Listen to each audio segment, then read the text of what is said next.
Would you like to learn about ways to handle going abroad if you are an anxious traveler? Then this video is for you. Welcome to my channel, Fly Like Me PhD. I am Dr. Maya and I encourage Black women to travel or to live abroad. And today we're going to be talking about those people that are anxious travelers. I have traveled to 45 countries, 5 territories, and I have lived in 6 countries. So I feel really great about telling you all about travel.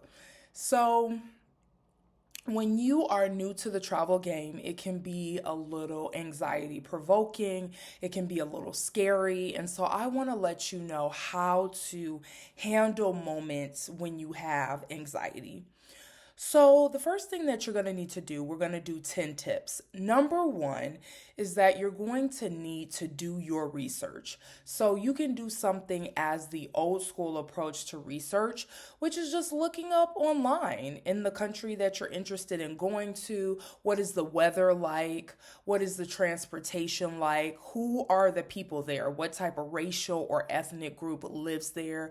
What is the language that is being spoken in that country? How far away is it? How long would it take you to get there? Where are places that you should stay when you go there? What are activities that people like to do in the space as locals or as tourists? Very simple to do an easy Google search and find this information.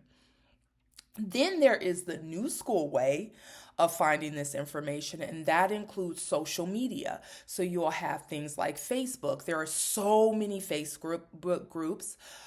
There are expatriates, are people that are not from a certain country but live in that country, or expats. And so in Facebook, you can type in Black expats that live in Panama, Black expats that live in Mexico, expats that live in Costa Rica. So just a simple Facebook search and you can find different groups and have conversations with people that live in these countries, that have visited these countries, and that can give you advice that are Black people and may understand it from your perspective. Know that a lot of times in these groups, they're going to ask you some questions. You do have to have a picture for your profile picture, just so that they know that this is not like a phishing situation, like you're not a Black person or you are a creep or something trying to get into these Facebook groups. So they'll just ask you a few questions, and typically they will want you to have a picture. Then, as you know, YouTube, girl, that's where we are right now. So YouTube, you can find Black women just like myself. You can find specific Black women that are like you and that have things that they do that are similar to the way you would travel. So we have some Black women that just focus on traveling by themselves, are solo Black travelers, so brave. We have some women that are city girls like myself, like where's the party? Where's the fun? You have also our cultural girlies who are like, let's go to the museums. You have people that are interested in a long-term travel, like staying abroad for years, and you have those people that are interested in a short-term travel, staying abroad only for a few weeks. So that is definitely an option for you as well. And then we have the Expat app. The Expat app is spelled XPAT, Expat app. And if you download that app, there is Black people all over the world that are typing in on that app, talking about the country they live in, the country they want to visit, giving resources, giving information. So our main thing for our anxious travelers is that you want to talk about specifically what is it that it makes you anxious about travel, and you can talk to people that you don't know regarding this. No problem, completely safe. It's just online, social media. And like I told you, a lot of these groups, you have to answer questions to get into them. So we know that they're trusted groups. And you could talk to other people about groups that they're in so that you know it's a trusted group. For example, there is a Black Girl Magic group from Mexico City that I was a part of, and someone else had recommended it to me. It was a great group. They were always giving resources and talking about Mexico City. So really, really good. Okay, my second tip to you is pick an easy country. If you are not used to studying abroad or you haven't traveled that much, it's your first time travel, don't go all the way to Africa. I mean, hey girl, we want to be in the motherland, but also that's a far journey from the US, or Asia is a far journey, Europe. So, like, those may not be the best because you'll get just exhausted with traveling to the country that it can make you even more anxious. So you want to try some easier countries. Some of these countries include Canada. Canada has like a similar temperature to the US, some states. So, like, if you're from Michigan, if you're from Chicago, if you're from St. Louis, if you're from New York, Boston, you already used to being cold, go to Canada. Girl, you're going to be cold and be like, feels like home. Mexico, if you are from the South and you're like from Texas or like Louisiana, Alabama is very close to the South, California, very close to California. And so that could be easier to go there. We know that they have some Americanized spaces, some touristic places in Mexico, such as like a Cancun, or you can be on a resort.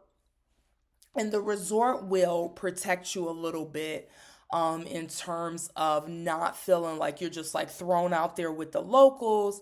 It might be a little bit more comfortable for you. This is an easier transition. And then there's the Caribbean. I mean, the Caribbean has so many black people. Y'all know I stay talking about the Caribbean, right? Trinidad and Tobago, Curacao, Dominican Republic, Cuba, Antigua and Barbuda, St. Lucia, Guadeloupe. Like, there's so many black people in the Caribbean. So maybe going to the Caribbean, Jamaica, you can see other black people and feel safe and comfortable in blackness. So going to an easier country, be it they speak the same language. Also, the Caribbean, a lot of English is spoken. So think about like the Virgin Islands. So it could be just the fact that it's speaking another language. Maybe the temperature is similar, or they have like some Americanized spaces. So it's not too much of a culture shock when you travel to some of these places, and it's really easy to get there, right? It's not going to take you that long to get to Canada. It's not going to take you that long to get to Mexico. It's not going to take you that long to get to the Caribbean. Another way, if you're anxious of traveling, is like going on a cruise. So you can easily jump on a cruise. The cruise ship is going to the Caribbean all the time. And then you're just getting an introduction to the country just for like a day or two. And you back on the boat, feeling more comfortable and safe instead of like flying all the way there and being there for multiple days. Okay, so my third recommendation is to talk to someone that has already traveled to the place you want to go. So this is a person in real time that you know that you could sit down and talk to. And you say, what are the things that you liked about the place? What are the things that you didn't like? What are recommendations that you have? Where should I stay? What are some of the activities that you did? And this can really help to alleviate your stress because you can get information in real time. And before you go to the country, you're already prepared because you have an idea of what the person liked, what they didn't like, what worked in the country, what didn't work for them. So you can definitely feel more relaxed ahead of time before you go to that country. Okay, so my fourth recommendation for you is to have a shorter flight. So when you're taking these long flights, that's just going to heighten what? Anxiety. And ain't nobody got time for that.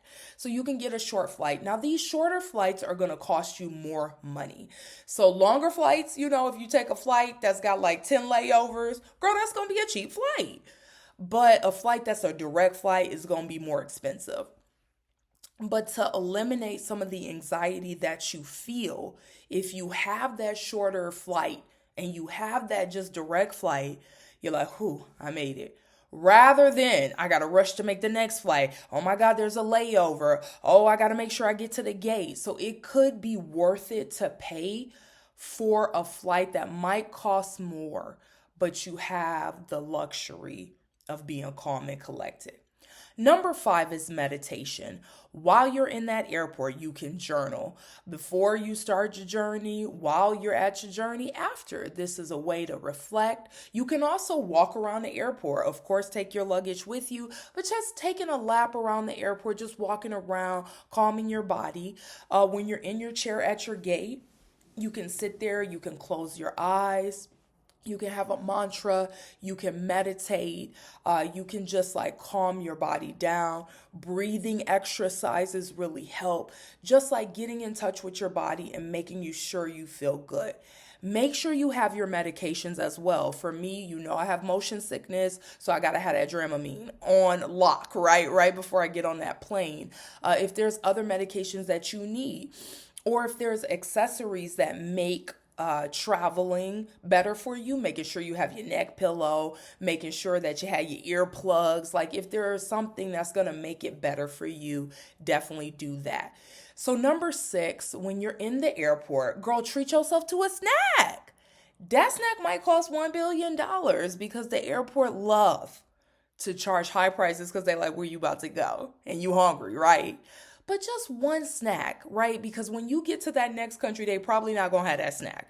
So if it's Doritos chips that make you happy, if it's some candy that's gonna make you happy and chill you out, if it's a trail mix, just get that while you're in the airport. Some gum, just something that can also like calm you down. Number 7 is travel with a trusted friend or family member. Now, first, we say trusted because not everybody you should travel with. If your grandma gonna complain the whole time, maybe that's not the best person because she gonna heighten your anxiety. But traveling with someone else that you know will calm you down, that you know will be super supportive, that's who you want to take. That's gonna be my sister. Shout out to my sister. That's my girl. So my sister and I travel together a lot, and we tend to have roles when we travel. When we're in Latin America, I am on translation all the time when there is Spanish speaking, and my sister is in charge of activities. So when we went to Cuba, my sister planned all of the activities and I translated everything. When we were in Colombia, my sister picked the club and the flea market that we went to, and I was on translation. I said travel with family members. Also remember trusted friends work too. So I had a friend group and when we went to India, we would have different roles. So I was on transportation. So I was making sure that, I got the flights and decided, not I got them, but I like looked up the flights for us to determine which flights that we wanted. And if there was any inland transportation, taxis, I made sure I had that information. And we had one person that was in charge of documentation. So printing out all of our information, all of our itineraries, all of our activities. So if we ever had to go to an activity that was like, you have to have a ticket printed out, she had all the stuff that we needed. There was another person that was responsible for activities. So she made sure to book all of our activities ahead of time. And then we had our beloved homegirl that was responsible for doing accommodations. So then she would look up all the Airbnbs. She would look up all of the reviews on the Airbnbs, talk to us about them, and then choose the Airbnb. So when you go with a trusted friend or family member, then y'all can have roles, and that will really lower your anxiety because you don't have to do everything by yourself. Okay, so my next recommendation is find a cultural ambassador. This is recommendation number 8. A cultural ambassador can be a person that already lives in the space that you know. So, for example, when I went to Guadeloupe in the Caribbean, I had a friend that I had met when I was in my doctorate program, and she and I knew each other for 5 years. She's from Guadeloupe. Then when I flew into Guadeloupe, she picked me up from the airport. She paid for like everything. She took me around the whole island. I got introduced to her family. I was like, this is so easy. She's doing everything. I love this. Now, I did do some things. I paid for some things. Okay, I bought some things. I bought her a bag. Okay, I didn't just like benefit. I bought her some meals. Okay, I cooked for her. So yeah, but it just feels really comfortable if you go somewhere where somebody you already know lives, that is from the space or lives in the space.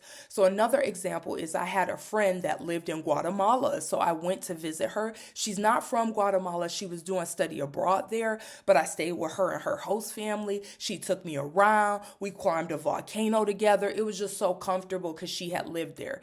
And then when I lived in the Dominican Republic, I had a friend come visit me, and I was that person.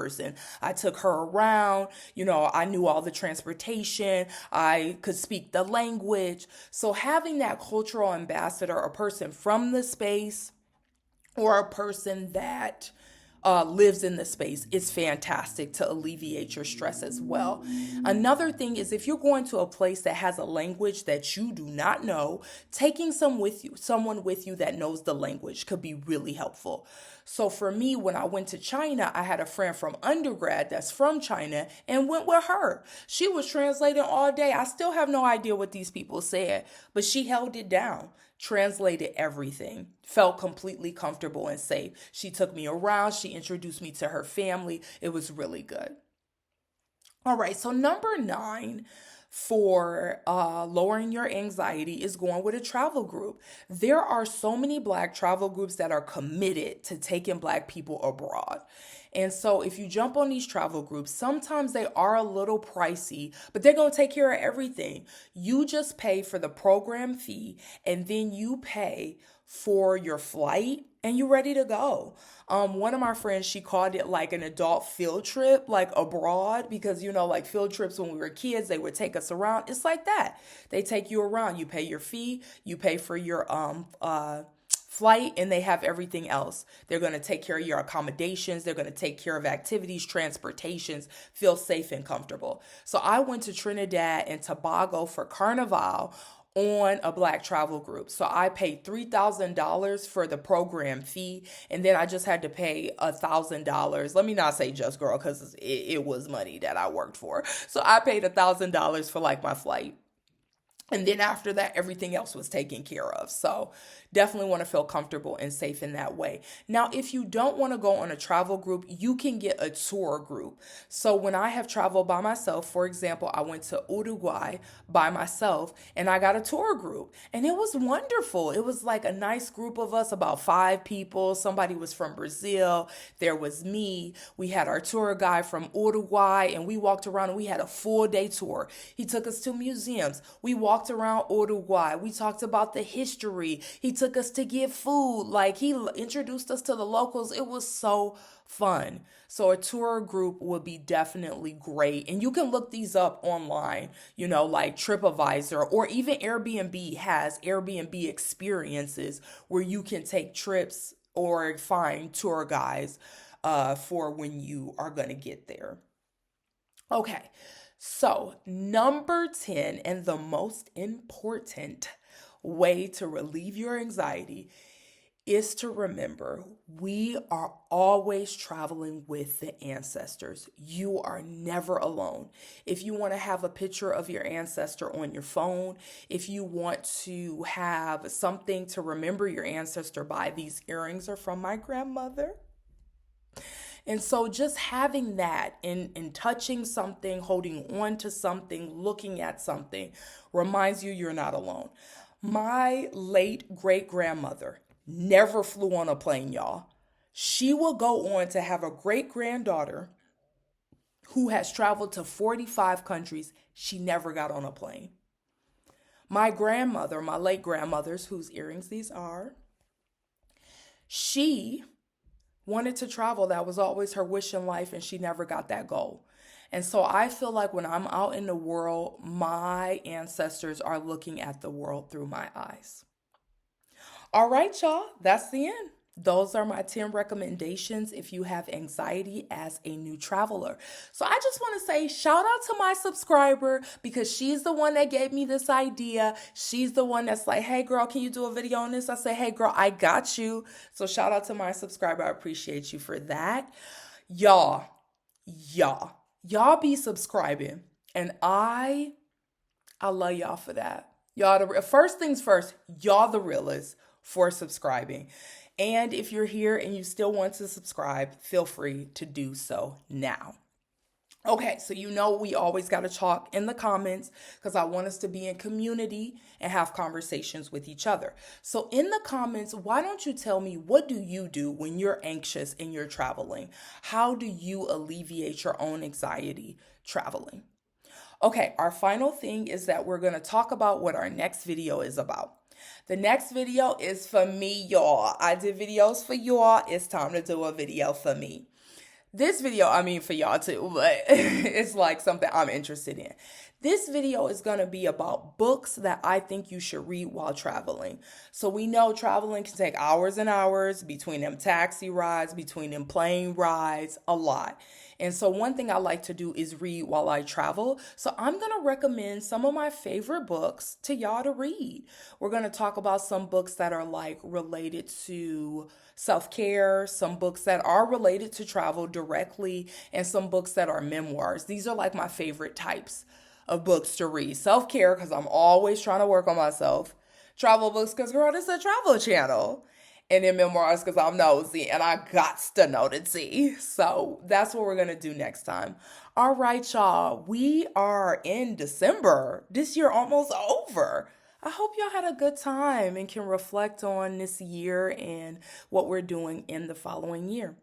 Okay, I'll see you next time. Bye.